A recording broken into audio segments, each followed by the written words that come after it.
people are beginning to realize that they don't have to wait for that. They can learn and change in a state of pain and suffering, or they can learn and change in a state of joy or inspiration. So, is there a connection between our authentic self and the soul, and how do we get there? Well, I think for most of us then, we begin to, we're young and we have a lot of confusing things that happen to us in our life, and when we're young, most of our attention is on our inner world. And as we begin to grow up and we meet friends and we move to different places and we own different things, we become very consumed with the external environment. And we begin to create an identity by the people we know and the places we go and the things we do. And all of our attention goes to the external environment, and we don't want to pay a lot of attention to our inner world. So that works probably for the first 35 or 40 years of our life. And then after you experience everything that life has to offer, all of a sudden nothing's making that feeling go away. And this is the moment the soul begins to wake us up and say, pay attention, because nothing is making that feeling change. So in other words, when you can predict the feeling of everything that's going on in your life, and nothing new is happening, all of a sudden you're left with those feelings from very early on, whether it's emptiness or unworthiness or insecurity. And so then this is where people all of a sudden have to make a choice. Some people, they buy the sports car, they buy the new boat, they join the new social club, they meet new people, they have affairs, they go on vacation to a new place, they buy new things. But when the novelty of all of those events wear off, here comes that feeling again. And so then other people, they begin to look at those emotions and they don't want to keep that facade going on any longer. In other words, this is how we appear to the world. This is the facade, this is the identity, this is the image. And this is how we really feel inside. Now, this person is identifying, creating an identity with the external world so that nobody knows how they really feel inside. Now, everybody's doing the same exact thing. So God forbid anybody finds out that we're insecure or feeling empty. So you have to keep this facade going on with your identity in the environment and your body and the way you look and how busy you are, so that you don't have to look at this. Now, some people begin to look at this feeling, and this is the midlife crisis. This is where they say, I don't love you. I don't know why I'm doing this. I don't like those people. I don't want to keep this going any longer anymore. And they begin to pay attention to this feeling. Now, there's not a lot of structure in our Western world to do that. So the moment people begin to lose their mind and they begin to tell the truth about who they are,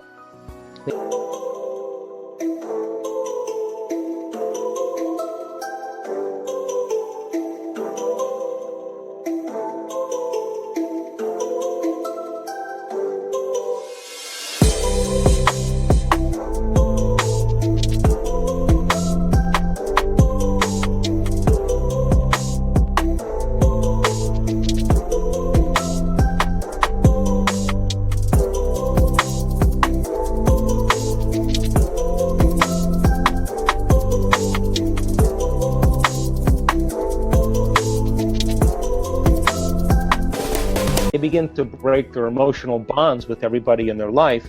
That's when they go to the doctor and get Prozac, and there they go, they return right back to that person. But this gap between how we appear to the world and who we really are inside is based on the amount of emotions that we've memorized from past experiences. Now, when we begin, there's pain there, there's sadness there, there's unworthiness there, there's insecurity there, and we're not looking for the external environment to make this feeling go away. In other words, we start looking at how we think when we feel this way, how we act when we feel this way, and we begin to move through those emotions, and we begin to overcome them. Every time we overcome an emotion, we liberate energy, and we begin to close the gap between how we appear to the world and who we are inside, until how we appear is who we are. We've liberated all this energy. That's the moment we call transparency. And that's the moment where the person is truly happy, no longer needing anything outside of them to make them happy, but the true happiness is coming from within them. In other words, so many people confuse pleasure and happiness. And pleasure is the accumulation of things to feel good, and happiness is coming from within. So that intelligence that's giving us life right now, that's digesting our food and organizing trillions of functions in one cell every single second and organizing DNA, that self-organizing intelligence is looking for a crack to leak out. And when it begins to leak out, it begins to consume us. And that's the moment we become like it. We become more loving. It's a loving intelligence. We become more mindful. It's a great mind. We become more willful. It's got an amazing will. Its nature becomes our nature. We become more giving. It's a giver of life. So I think when we begin to all of a sudden realize that there's nothing wrong with the accumulation of things, but I think we've been conditioned into believing that true happiness, changing everything in our external world, and true change comes from trying to do it from the outside instead of doing it from within. And I think this is, again, really important for us, because as we begin to overcome those limited states, the body's no longer living in the past. And that's where most of our pain comes from, is when the body's living in the past. And we've measured so many people in the process of transformation. And when they get beyond their past, they're pretty unlimited people. And the side effect of that is true joy and true expression of life, which I call the natural state of being. So when people are living in this gap between how they appear to the world and how they really feel, they don't want to look at this emotion because it is painful. What they'd rather do is distract themselves from all these things in their external environment so they don't have to look. But when that feeling isn't going away, and they can't, after the sports car and after the vacation and after the buying the new things, a new wardrobe, the facelift, whatever, and this feeling keeps returning, this is a time really where they have to look at that emotion. And they have to, as you said, you have to be in the presence of that emotion and ask some fundamental questions. Are these emotions driving my thoughts? How do I think when I feel this way? Now, those thoughts are just old circuits that have been fired and wired in the brain. How do I behave? What do I do? How do I act? What do I say? What comes out of my mouth? Now think about this. If you can observe how you're thinking, notice how you're acting, and pay attention to how you're feeling, the moment you become conscious of what you're unconscious to, it means you're no longer the program. Now you're the consciousness observing the program, and this is when we begin to objectify our subjective selves. And the more we can look at ourselves through the eyes of someone else, the more conscious we can become of that, the less unconscious we're prone to be in our normal life. So the word meditation, the symbol of meditation in the Tibetan language, literally means to become familiar with. So if you're becoming familiar with your unconscious thoughts and making them conscious, you're in a process of meditation. If you're becoming aware of your automatic habits and behaviors, and now you're so aware of them you would never become unaware of them again, and you look at those emotions that bring you to a lower level, and you're so familiar with your pain and your sorrow and your suffering,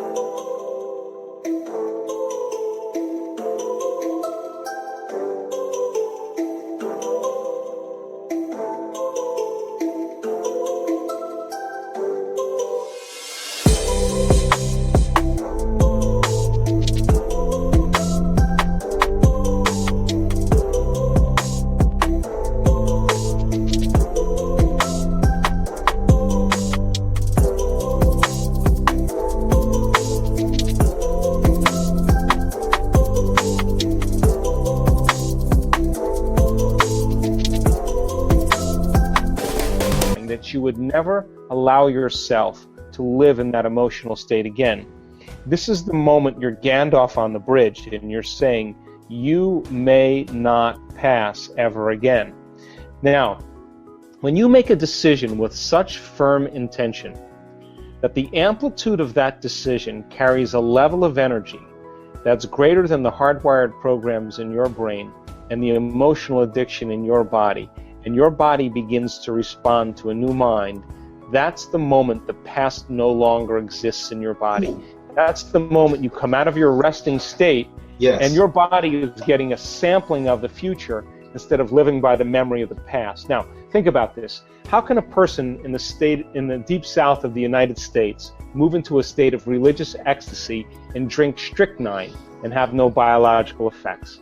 How can the mother who has her child caught under the car make the decision to lift that car up and pull the child out? The mother doesn't say, hey, I had carbohydrates today and I haven't worked out in 2 weeks. She doesn't think like that. The decision is final. And the choice carries an amplitude of energy that becomes an experience that she never forgets.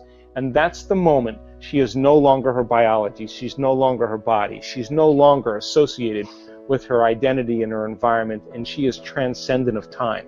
So in order for us to truly change who we are, we have to begin to come out of our resting state and begin to teach the body emotionally what the future is going to feel like. Now, let me just explain this. So most people say they want abundance, but they really don't want abundance. What they really want is freedom. Some people say they want a new relationship, but they really don't want a new relationship. They want to feel and give love. Some people want success because they want to feel empowerment. They want the mystical moment to feel awe. They want a healing to feel wholeness. Now, they'll wait for the experience to happen to feel that emotion. But that's the Newtonian model of reality, of cause and effect, waiting for something outside of us to change how we feel inside of us. And when we feel better inside of us, we pay attention to whoever or whatever caused that, cause and effect. The quantum model of reality is about causing an effect, which means you have to teach your body emotionally what empowerment feels like before your success. You have to be whole before your healing. You have to be in awe before the mystical moment. You have to feel freedom and abundance before your wealth appears. And when we do that, then to the materialist, it would seem really insane or foolhardy because the event hasn't happened. But to the quantum mind, though, the body is getting a sampling of the future before the experience occurs. And if we do this properly and we marry it with a clear intention, the body begins to believe it's in the future instead of in the past. And now we're defined by a vision of the future instead of a memory of the past. And so we teach people how to come out of their resting state. Unfortunately, as I said, most people wait for the crisis to come out of their resting state, and where they say this is enough. But everybody already knows how to do this, because everybody that's on this call has already done something great in their life. And what did they do? They made a decision. They had a vision. They got inspired by that vision. They decided what thoughts would support them to that vision, what behaviors and choices they were going to make. They felt enthusiastic, and they began to get their behaviors to match their intention, and they changed. Now think about it when we set out to do something and we didn't accomplish it. We got lazy, we had a vision, we got emotional, we got too busy, stress got in the way, we had social appointments, and we traded that vision for mediocrity. So we come out of our resting state, and the body has to be energized with a new frequency. And we were capturing in our last workshop probably 40,000 times the amount of energy in people's brains when they did this. Now, 40,000 times the amount of energy, give you an idea. When people's brains are firing in normal, limited consciousness, we're about 10 to 60 microvolts squared of energy. We're talking about 1 million microvolts of energy in a person's brain. I mean, you can charge your iPhone with that. That is how powerful we really are.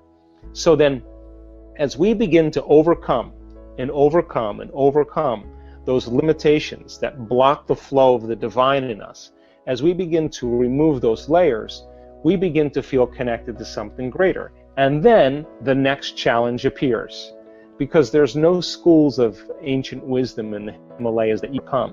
So when we begin to get our mind and body right, and we begin to look at what piece of knowledge could we apply to this adversity to change something about ourselves, to get closer to source, I think that when people really begin to realize that there's no structure out there, there's structure for drugs, there's structure for alcohol, there's structure for gambling, there's structure for video gaming or overeating or shopping or all of consumerism.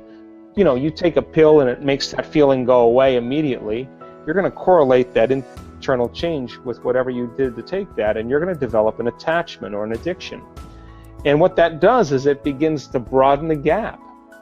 And you could be the wealthiest, the most successful, the most popular person, the most good-looking person in the world, but if you haven't overcome that emotion right there, you haven't evolved in one lifetime. And this is where we have to begin to look at where we're going to make the biggest contribution to ourselves, because as we begin to understand that the soul cannot create a future experience, and the soul wants to really have new events and novel experiences, if you're living by the same emotion every single day and you're anchored emotionally in your past and your body's been conditioned emotionally to be in the past, then until you overcome that emotion, the soul can't get on with creating anything new, because for the most part, you're bound to a past experience. So when we begin to overcome the emotions, then we're literally pulling our mind out of the past, and that's when we begin to create a new future. I hope you enjoyed this amazing interview with Dr. Joe Dispenza. We are continuing with our daily practice of completing the inspiring quotes. You need to complete the quotes with the words that are missing, and if you can do it first and give us the right answer, you're the daily winner. In the previous video, we were looking for 2 words of Joe Dispenza's quote. The quote goes like this: knowledge is power, but knowledge about yourself is... The correct answer is self-empowerment. So, knowledge is power, but knowledge about yourself is self-empowerment. Congratulations to everyone with the correct answer, and to everyone who tried but didn't guess the answer. Today's quote is also from Dr. Joe Dispenza. We are looking for 2 words. So the quote goes like this: that which we are seeking is... Write your answers in the comments below the video and tell me if you love this video and our new way of ending the videos. If you like this video, give your thumbs up and share it with your friends. Help me make this video more popular by sharing it. Even if you're not sure what the correct answer is, try and guess. The first one with the correct answer is the winner. So don't forget to subscribe and hit that bell button, and don't miss any of the new videos and new challenges. If you really like what we do here and want to support us, you can join our channel and our community for a symbolic fee and gain many other additional features. You can do that by clicking the join button next to the subscribe button, or you can click on the link in the description of this video. Stay good and have a great day.